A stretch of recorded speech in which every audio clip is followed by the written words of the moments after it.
हाय दोस्त, welcome back to my YouTube channel Suman lectures में आपका स्वागत है। तहे दिल से वेलकम करते हैं। काफ़ी अरसे के बाद आज हम इस चैनल पे मुखातिब हो रहे हैं और इस पर प्रॉपर वीडियो पड़ती रहेगी। मुझे लगता है कि काफ़ी समय अंतराल के बाद, कम से कम 1-2 महीने के बाद मैं वीडियो डाल रहा हूँ। वीडियो को स्किप मत करिएगा। जिस तरह से आप ऑफलाइन में पढ़ते हैं उस तरह आप ऑनलाइन में पढ़िएगा। पेन और कापी लेके बैठिएगा ताकि आप एक ऑफलाइन वाली फील ले सकें। चलो बच्चों, आज के दिन हम क्लास 11th का टॉपिक स्टार्ट करेंगे, इक्वेशन ऑफ मोशन। जैसा कि हेडिंग लगा आप देख पा रहे हैं, गति का समीकरण। गति का समीकरण जो होता है 3 होता है। एक पहला हम लोग जानते हैं v बराबर u प्लस ए टी, यह होता है। दूसरा जो होता है s बराबर U T plus half A T square. तीसरा जो होता है वह होता है v स्क्वायर बराबर u स्क्वायर प्लस 2as।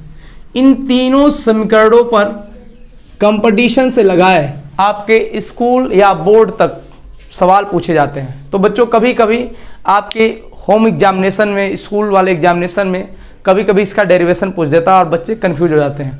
अगर आप मेरे साथ सफ़र कर रहे हैं तो आप ये जानिएगा कि आपको डेरिवेशन 3 तरीके से मिलेंगे। पहली बात तो आपको वैकल्पिक मेथड मिलेगा, दूसरा आपको ग्राफ से मिलेगा और तीसरा आपको कैलकुलस से मिलेगा, मतलब कलन विधि से। तो आज हम लोग वैकल्पिक विधि से पहला डेरिवेशन गति के प्रथम समीकरण का व्युत्पत्ति करेंगे। कैसे आया इस चीज़ को हम देखेंगे। आइए, जिसका मुझे था इंतजार उस चीज़ को स्टार्ट कर रहे हैं। हम जानते हैं कि त्वरण बराबर क्या होता है। आप जानते होंगे वेग परिवर्तन की दर को त्वरण कहते हैं। वेग परिवर्तन की दर को त्वरण कहते हैं। दर मतलब क्या होता है? टाइम। यदि मैं टाइम के रिस्पेक्ट में अपने वेलोसिटी में परिवर्तन करूं, अपने वेग में परिवर्तन करूं, तो मैं कहूंगा कि मेरे अंदर एक्सीलरेशन त्वरण है। हम तब त्वरण कर रहे हैं, हमारे अंदर त्वरण है, एक्सीलरेशन है। बाइक देखें, बाइक उसका वो कहते नहीं तनी एक्सीलेटर दा, कहते कि नहीं, उसी को बोलते हैं एक्सीलरेशन। यानी कि हम उसके वेग में क्या कर रहे हैं? परिवर्तन कर रहे हैं। और इसको साइंटिफिक लैंग्वेज बोलना चाहेंगे, किताबी लैंग्वेज बोलना चाहेंगे तो वेग परिवर्तन की दर को त्वरण कहते हैं और इसे स्मॉल ए से डिनोट करते हैं। स्मॉल ए से डिनोट करते हैं और इसका मात्रक जो होता है मीटर प्रति सेकेंड स्क्वायर होता है। हालांकि जब इसका मैं त्वरण का एक सेपरेट वीडियो बनाऊंगा तो आपको जानकारी हो जाएगी। आज हमको गति के प्रथम समीकरण का डेरिवेशन करना है। आओ बच्चों, काफ़ी लंबा वीडियो ना करते हुए, त्वरण का मतलब होता है बच्चों, इसे लिखेंगे वेग में परिवर्तन। वेग में क्या लिखेंगे?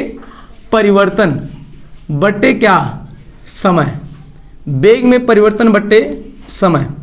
अब देखिए, वेग किसी भी वस्तु का 2 तरह से हो सकता है। एक अंतिम वेग हो सकता है और एक हो सकता है प्रारंभिक वेग। जैसे मान लीजिए, यह आपके ऑब्जर्वेशन पे डिपेंड करेगा। मान लीजिए कोई आदमी अगर हमको देख रहा है तो मैं एट प्रेजेंट चल रहा हूं तो मेरी वेलोसिटी 4 मीटर पर सेकंड हो तो उसे मेरा प्रारंभिक वेग 4 मीटर पर सेकंड दिखाई देगा।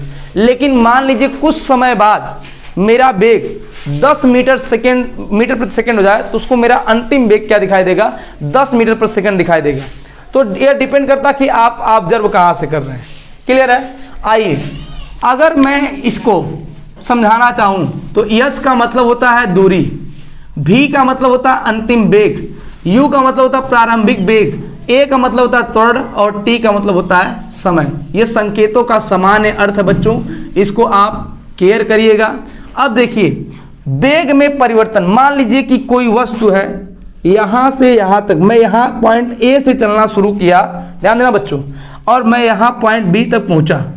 तो मैं अगर कहूं कि मैंने कितनी दूरी तय की, मान लीजिए 10 मीटर मैंने चला, तो मैंने कितनी दूरी तय की, तो आप कहेंगे अंतिम माइनस प्रारंभिक। यहां से आप तुलना करेंगे कि मैं यहां से देखेंगे कि मैं यहां से कितना आया, तो अंतिम माइनस प्रारंभिक। कहीं भी कभी भी कैलकुलेट करते हैं तो अंतिम माइनस प्रारंभिक। उसी प्रकार से अगर हम त्वरण में वेग परिवर्तन की गणना करेंगे तो अंतिम वेग माइनस प्रारंभिक वेग करेंगे। तो मैं इसको और अगर लिखना चाहूं तो मैं लिखूंगा त्वरण बराबर अंतिम वेग माइनस प्रारंभिक वेग बटे क्या? समय या समय अंतराल, दोनों चीज बोल सकते हैं आप, समय। अब देखो, यदि मैं इसी को अंग्रेजी में लिख दूं, संकेतों में लिख दूं, शब्द को हटा दूं, तो मैं लिखूंगा ए त्वरण का मतलब होगा ए बराबर v minus you by T. कोई दिक्कत है यहाँ तक? नहीं। अब जिसके नीचे जिसके बट्टे कुछ नहीं उसके बट्टे क्या लगा लेते हैं? 1, और कराएंगे क्रॉस मल्टीप्लीकेशन। क्या कराएंगे? तीर्य गुणा। तीर मारना भी एक कला है, फिजिक्स में जिसको तीर मारने आ गया वो विद्वान है फिजिक्स का। ठीक है, आइए अब यहां पर यह गुणा करेगा तो हो जाएगा क्या? 80 बराबर v माइनस यू। कोई दिक्कत? अब मैं चाहे तो हमको v का वैल्यू प्राप्त करना है, ठीक है, क्योंकि मुझे पहला वाला डेरिवेट करना है, तो मैं तो या तो इसको इधर भेज दूं या तो इस v को इधर भेज दूं और 80 को इधर भेज दूं। चलिए मैं 80 को इधर भेज रहा हूं और v को इधर भेज रहा हूं, तो यहाँ आ जाएगा माइनस v, क्योंकि यहाँ प्लस इधर आके क्या हो जाएगा? Minus v। इस पक्ष में लड़की इधर आके लड़का हो जाएगा, इधर प्लस इधर आके माइनस हो जाएगा, इधर गुणा इधर आके भाग हो जाएगा। ये चीज़ याद रखना बच्चों, पक्ष बदलता है तो सिंबल ऑटोमेटिकली बदल जाते हैं। क्लियर है? ये मैथमेटिक्स का रूल है बच्चे। अब देखो ये आगे जाएगा तो ये क्या जाएगा? -80 माइनस यू हो जाएगा। अब इसे लिख सकते हैं -v बराबर -u माइनस 80, आगे पीछे भी लिख सकते हैं, कोई दिक्कत नहीं। अब हम क्या करेंगे? माइनस कॉमन लेंगे और यहाँ माइनस कॉमन लेंगे तो यहाँ हो जाएगा u प्लस 80, क्योंकि कॉमन का अच्छा चलिए दिखाई नहीं दे रहा, मैं इसको यहाँ तक आ रहा क्या? ठीक है, चलिए अब इसको मैं यहाँ एक बार मैं फिर से लिख दूँ -u माइनस 80। अब यहाँ माइनस भी और इसमें मैं माइनस कॉमन ले लूँ तो देखिए माइनस जो है कॉमन, जो सब में होता सामान उसे करते हैं कॉमन, और कॉमन लेते समय जो चीज़ हम कॉमन लेते हैं वो उसमें भाग देता है, तो माइनस माइनस में भाग पड़ेगा तो क्या हो जाएगा? प्लस हो जाएगा। समान चिन्हों में कभी भी गुणा हो या भाग हो तो प्लस आता है, तो यहाँ आ जाएगा क्या? u, और यहाँ फिर माइनस माइनस में भाग पड़ेगा तो क्या आ जाएगा? प्लस 80। अब देखिए इधर भी यह गुणा कर रहा है सिंबल, इधर भी ये गुणा कर रहा है, और इसको दोनों को अगर इसको इस पक्ष में भेजेंगे तो ये प्लस कर देगा, तो मैं डायरेक्टली लिख सकता हूँ, ये कट जाएगा, हालांकि काटेंगे नहीं, आप समझ जाइए। u प्लस 80 यही गति का क्या है? प्रथम समीकरण है। गति का प्रथम समीकरण है बच्चों। ठीक है, अगली वीडियो आपको मिलती रहेगी, बस चैनल को बने रहिए, चैनल पर गति का प्रथम समीकरण है, और इसके बाद जो वीडियो मिलेगी प्रॉपर वो लगातार मिलेगी आपको। आज ये जर्नी स्टार्ट। थैंक यू बच्चों, इसको शेयर करते रहिए, सब्सक्राइब करते रहिए, अच्छा लगे तो कमेंट जरूर करिए। थैंक यू बच्चों।